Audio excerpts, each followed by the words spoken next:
তো দ্বিতীয় দিন যখন ওনার লেকচারটা করলাম, তখন আমার মধ্যে যে তো কনফিউশন ছিল যে আমি আসলে পারবো কি পারবো না, পুরো কনফিউশন দূর হয়ে গেছে এবং একটা কনফিডেন্স ডেভেলপ হয়ে গেল যে না, আমি আসলেই পারবো। তারপর এখানে আতিক ভাইয়ের এখানে যে আমার প্রথম দিন থেকে আতিক ভাই বলছে যে আমার আমার ডাক্তার মিলন, তো বলছে তুমি হলো ইয়া করো, তুমি পেশেন্ট ধরো। কারণ হলো পেশেন্ট তুমি যদি ট্রিটমেন্টটা শুরু করো তাহলে তুমি কিন্তু এটা অনেক ভালো পারবে, আর হলো তোমার ভয়টা দূর হবে। তারপর ভাই এটা বলতো যে তুমি যদি সাঁতার কাটার সব কিছু জানো, কিন্তু তুমি যদি পানিতে না নামো তাহলে তুমি কিন্তু সাঁতার কাটতে পারবে না।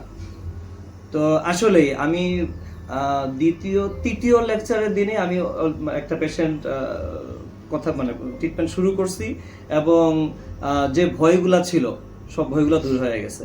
আর ভাইয়ের এখানে হলো কোর্সটা 10 দিন না, মানে 10টা লেকচারের 10টা সেশনের, সপ্তাহে একদিন করে এখানে ক্লাস হয়, এবং প্রত্যেকটা ক্লাস হলো ক্লিনিক্যাল টাইপের এবং প্রবলেম সলভিং।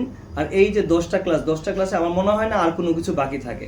আলহামদুলিল্লাহ আজকে আমাদের লাস্ট ক্লাস ছিল, এবং আজকে এসে মনে হয়েছে যে আমি কোনো কেসে আটকাবো না, প্রত্যেকটা কেসে আমি পারবো। তো কেউ যদি এই কোর্সটা করতে চায়, আমার মনে হয় যে আতিক ভাই হলো বেস্ট। আতিক ডেন্টাল কেয়ারে এসে আপনারা আতিক ভাইয়ের কাছ থেকে এই কোর্সটা করতে পারেন। ধন্যবাদ।